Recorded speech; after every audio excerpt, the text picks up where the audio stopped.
2 Chronicles 12.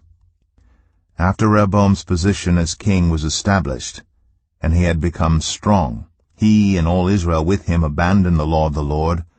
Because they had been unfaithful to the Lord, Shishak, king of Egypt, attacked Jerusalem in the 5th year of King Rehoboam, with 1,200 chariots and 60,000 horsemen, and the innumerable troops of Libyans, Sukkites, and Cushites that came with him from Egypt.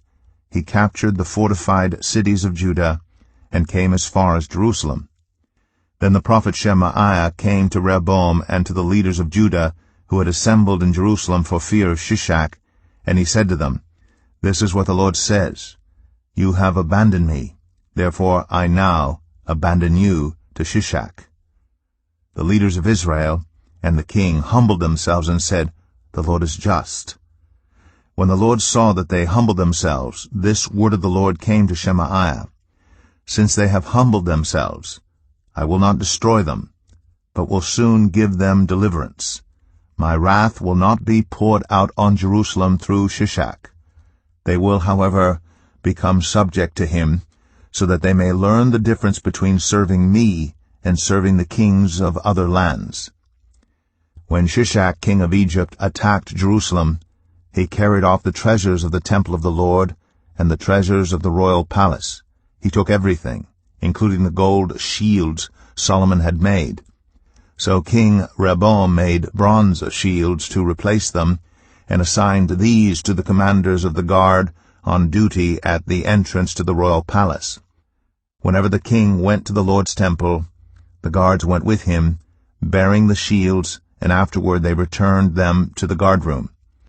Because Rehoboam humbled himself, the Lord's anger turned from him, and he was not totally destroyed. Indeed, there was some good in Judah. King Rehoboam established himself firmly in Jerusalem and continued as king. He was 41 years old when he became king, and he reigned 17 years in Jerusalem, the city the Lord had chosen out of all the tribes of Israel, in which to put his name. His mother's name was Naamah. She was an Ammonite. He did evil because he had not set his heart on seeking the Lord.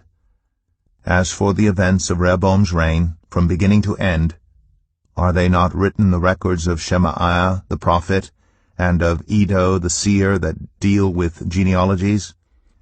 There was continual warfare between Rehoboam and Jeroboam. Rehoboam rested with his ancestors and was buried in the city of David, and Abijah his son succeeded him as king.